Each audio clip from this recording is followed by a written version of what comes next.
இந்திய கம்யூனிஸ்ட் கட்சி, Marxist communist கட்சி, விடுதலை சிறுத்தைகள், மறுமலர்ச்சி திராவிட முன்னேற்ற கழகம், யூனியன் முஸ்லீம் லீக், மனிதநேய மக்கள் கட்சி, மக்கள் நீதி மையம், SDPI, தமிழ் புலிகள் கட்சி உள்ளிட்ட அனைத்து இயக்கங்களைச் சேர்ந்த சகோதரர்களுக்கும் நிர்வாகிகளுக்கும் வந்திருக்கக்கூடிய தாய்மார்கள், அக்காக்களுக்கும், அம்மாக்களுக்கும், பாட்டிகளுக்கும், சகோதரிகளுக்கும், முத்தமிழர் கலைஞருடைய உயிரின் மேலான அன்பு உடன்பிறப்புகள் அத்தனை பேருக்கும் என்னுடைய நன்றியை நான் தெரிவிச்சுக்கிறேன். நம்ம கடைசியா 11 நாட்களா, கடந்த 11 நாட்களா தமிழ்நாடு முழுக்க கிட்டத்தட்ட 50 சட்டமன்ற தொகுதிக்கு போய் சேகரிச்சு வந்திருக்கிறேன். நான் போகக்கூடிய அனைத்து தொகுதியிலையும் நம்ம திராவிட கழக தலைமையிலான கூட்டணி, நம்முடைய தலைவர் தலைமையிலான மதச்சார்பற்ற முற்போக்கு கூட்டணி மிகப்பெரிய வெற்றியை பெறப்போவது உறுதி. மீண்டும் முதலமைச்சரா நம்முடைய கழக தலைவர் அவர்கள் தான் மீண்டும் முதலமைச்சரா பொறுப்பேற்க போவது உறுதி. அதை இன்னும் அழுத்தமா உறுதி செய்கின்ற வகையில இந்த பொன்னேரி தொகுதியில அண்ணன் துரை சந்திரசேகர் அவர்களுக்கு மீண்டும் கை சின்னத்துல வாக்களிச்சு நீங்க மிகப்பெரிய வெற்றியை தேடி தரணும்னு கேட்டுக்கொள்வதற்கு தான் நான் வந்திருக்கிறேன். போன முறையும் அண்ணன் சந்திரசேகர் அவருக்கு வாக்களிச்சு கிட்டத்தட்ட 10,000 வாக்கு வித்தியாசத்துல அவர் ஜெயிக்க வச்சு நீங்க சட்டமன்றத்துக்கு அனுப்பிச்சீங்க. இந்த முறை குறைஞ்சது 25,000 வாக்கு வித்தியாசத்துல அவரை ஜெயிக்க வச்சு அனுப்புவீங்களா? நிச்சயம் செய்வீங்களா? போன முறை அவர் சட்டமன்ற உறுப்பினர் தேர்ந்தெடுத்து அனுப்பிச்சிங்க. இந்த தொகுதிக்கு செஞ்சு கொடுத்திருக்கிறார். குறிப்பா 4,500க்கும் மேற்பட்ட மீனவர்கள் மற்றும் பழங்குடியினருக்கு வேர்க்காடு கூட்டுறவு வங்கி மூலமாக 60 கோடி ரூபாய் கடன் உதவி.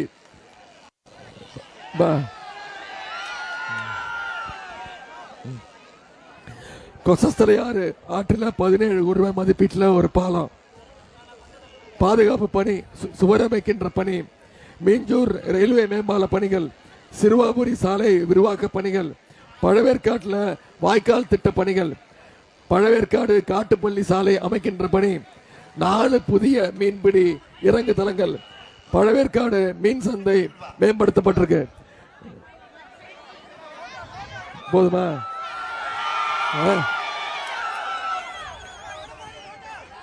புதிய மீன்பிடி இறங்கு தளங்கள், பழவேற்காடு மீன் சந்தை மேம்படுத்தப்பட்டிருக்கு. பேருந்து நிலையம் இன்னைக்கு புதுப்பிக்கப்பட்டிருக்கு. 50 கோடி ரூபாய் மதிப்பீட்டில் ஒருங்கிணைந்த நீதிமன்றம் அமைக்கின்ற பணி இப்ப நடைபெற்று வருகிறது. 4 கோடியில புதிய தாலுகா அலுவலகம், 25க்கும் மேற்பட்ட புதிய ரேஷன் கடைகளை கொண்டு வந்திருக்கிறாரு உங்களுடைய சட்டமன்ற. 2 கோடி ரூபாய் மதிப்பீட்டில் ஒரு டிஜிட்டல் நூலகம், 3 கோடி ரூபாய் மதிப்பீட்டில் ஒரு புதிய மினி ஸ்டேடியம், மீஞ்சூர் பொன்னேரி ஆரணி பகுதிகளில் மின் தகன வசதி, அலையாத்தி காடுகள் வளர்ப்பு, பஞ்சட்டி பூங்குளம் உள்ளிட்ட பகுதிகளில் சமுதாய நலக்கூடங்கள் திறந்து வச்சிருக்கிறாரு உங்க சட்டமன்ற உறுப்பினர். இப்படி பல்வேறு திட்டங்களை இந்த பொன்னேரி சட்டமன்ற தொகுதிக்கு உங்களுடைய வேட்பாளர், வெற்றி வேட்பாளர் அண்ணன் துரை அவர்கள் செஞ்சு கொடுத்திருக்கிறாங்க. அந்த உரிமையில மீண்டும் அவருக்கு ஒரு வாய்ப்பை கொடுங்க.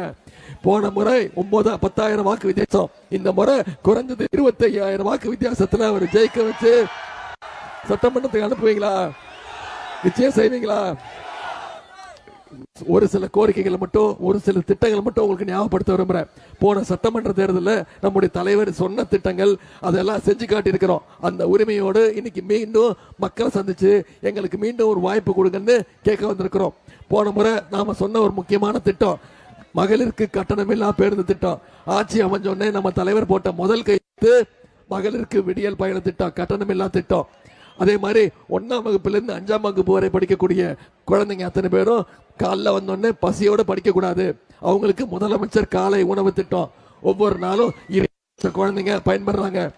புதுமை பெண் திட்டம், தமிழ் அரசு பள்ளியில படிச்சு எந்த காலேஜ்ல போய் படிக்க போனாலும் அவங்களுக்கு கல்வி ஊக்கத்தொகை மாசம் 1000 ரூபாய் நம்முடைய முதலமைச்சர் அவர்கள் வாங்கி இருக்கிறாங்க. சமீபத்தில் 10 லட்சம் கல்லூரி மாணவ மாணவிகளுக்கு இலவச லேப்டாப் திட்டத்தையும் அறிவிச்சு ஒரே மாசத்துல கொடுத்து முடிச்சிருக்கிறோம். எல்லாத்தை விட முக்கியமான திட்டம் உங்களுக்கு தெரியும், சென்ற சட்டமன்ற தேர்தல் பொழுது நாம சொன்ன வாக்குறுதி கலைஞர் மகளிர் உரிமை தொகை திட்டம்.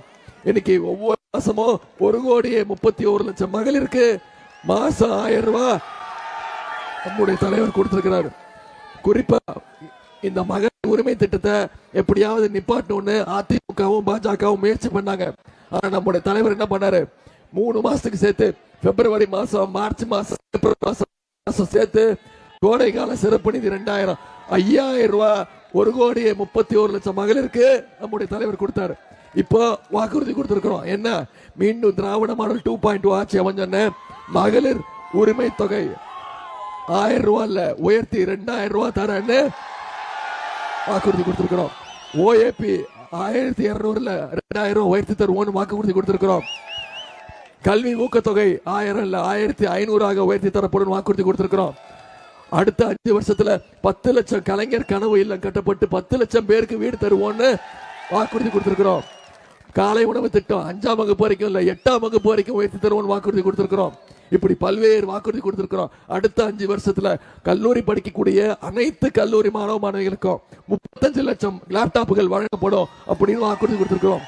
இது எல்லாத்தை விட முக்கியமான வாக்குறுதி, ஒவ்வொரு மகளிருக்கும் நம்முடைய அரசு அமைஞ்ச உடனே முதலமைச்சர் அவர்கள் 8000 ரூபாய் மதிப்புள்ள ஒரு கூப்பன், அந்த கூப்பனை வச்சுட்டு அந்த மகளிர் அவங்க வீட்டுக்கு என்ன மின்சாதன பொருட்கள் தேவையோ அவங்களே முடிவு பண்ணி அவங்க இஷ்டத்துக்கு அவங்களே வாங்கிக்கலாம்னு சொல்லிட்டோம் நம்முடைய தலைவர். இதெல்லாம் நடக்கணும்னா வருகின்ற சட்டமன்ற தேர்தலில் அண்ணன் துரை சந்திரசேகர் அவர்களுக்கு கை சின்ன மிகப்பெரிய வாக்கு வித்தியாசத்துல நீங்க தேர்வு செஞ்சு சட்டமன்றத்துக்கு அனுப்ப செய்வீங்களா? இன்னைக்கு தேதி 9ஆம் தேதி. போட்டோ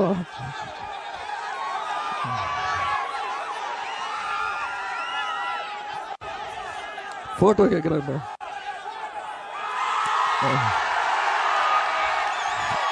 போட்டோ இதான் போட்டோ.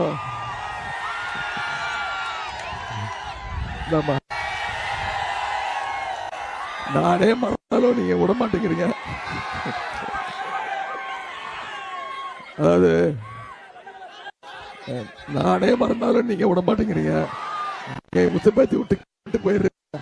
அவர் என்ன திட்டு பயங்கரமா திட்டுறாரு. உதயநிதிக்கு என்ன அனுபவம் இருக்கு அப்படின்றாரு. எந்த அனுபவம் கிடையாது. இந்த மாதிரி யார் காலிலே விழுந்து பதவி வாங்கின அனுபவம் எனக்கு கிடையாது. ரொம்ப டென்ஷன் ஆகுறாரு. என்ன தெரியுமா சொல்றாரு, உதயநிதி இன்னும் சாவாம என் உயிரை வாங்குறான் அப்படின்றாரு. சொல்லிட்டாருமா எடப்பாடி பழனிசாமி. இன்னும் கெட்ட வார்த்தையில மட்டும் தான் திட்டல, வெகு விரைவில் அதையும் பண்ணிடுவாரு. இப்போ சமீபத்தில் என்ன தெரியுமா சொல்றாரு, பால் டாயில் குடிச்சிட்டு போறான்னு பேசிட்டே இருக்கிறாரு. இனிமே அவர் எடப்பாடி பழனிசாமி இல்ல, பால் டாயில் பழனிசாமி. ஏன் அப்படி சொல்றாரு எனக்கு தெரியல. பால்டாயிலே பார்த்துக்கிட்டு இருக்க, குறி பால்டாயிலே இருக்கு அவருக்கு. உங்க உயிரை எடுக்கிறது வேலை இல்ல. நீங்க நல்ல உடல் நலத்தோடு ஆரோக்கியத்தோடு பல வருஷம் அதிமுகவுடைய நிரந்தர பொதுச் செயலாளரா நீங்க இருக்கும். இப்போ என்ன தலைவரை பிடிச்சுக்கிட்டாரு, தலைவரை பத்தி அவர் பேசிட்டு இருக்கிறாரு. தோல்வியை பார்க்கறது போது எப்படி எல்லாம் பேசுவாங்க, பதற்றுவாங்கல்ல, அது மாதிரி பேசிட்டு இருக்கிறாரு அந்த அடிமை கூட்டத்துக்கும். அதனால இன்னைக்கு நம்முடைய தலைவர் திருப்பி சொல்றாரு, இந்த சட்டமன்ற தேர்தல் டெல்லி அணியா தமிழ்நாடு அணியான்னு மோதி பார்க்கக்கூடிய தேர்தல் இந்த தேர்தல். தமிழ்நாடு அணி நாம இந்த முறை வெற்றி பெற்றாங்க. ஓட விரட்டணும், மோடியோ அவருடைய அடிமை கூட்டத்தையோ விரட்டணும்னா இங்கே நம்முடைய வெற்றி வேட்பாளர் அன்னை சோனியா காந்தியுடைய சகோதரர் ராகுல் காந்தியுடைய நன்மதிப்பை பெற்ற வேட்பாளர், நம்முடைய தலைவருடைய அன்பை பெற்ற வேட்பாளர் அண்ணன் துரை சந்திரசேகர் அவர்களுக்கு கை சின்னத்தில் வாக்களிச்சு மிகப்பெரிய வாக்கு வித்தியாசத்தில் ஜெயிக்க வைக்கிற செய்வீங்களா?